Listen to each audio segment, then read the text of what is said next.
दिनांक 20 मे रोजी 23 भिवंडी, 24 कल्याण आणि 25 ठाणे या 3 लोकसभा मतदारसंघामध्ये ठाणे आयुक्तालयाच्या हद्दीमध्ये मतदान होणार आहे. लोकसभा निवडणुकीचा हा 5वा टप्पा आपल्याकडे पार पडत आहे.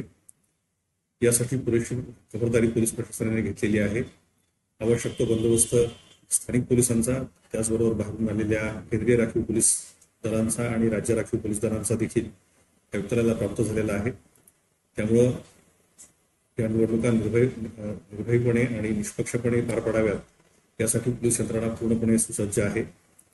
त्यामुळे आपला हा मतदानाचा पवित्र हक्क, जे लोकशाहीने आपल्याला दिलेले कर्तव्य आहे, हे कर्तव्य आपण सर्वांनी बजावावं आणि आपले खासदार जे आपलं संसदेमध्ये, दिल्लीमध्ये प्रतिनिधित्व करतील त्यांना आपण निवडून द्यावं असं आवाहन मी आपल्याला या निमित्तानं करतो. धन्यवाद. जय हिंद, जय महाराष्ट्र.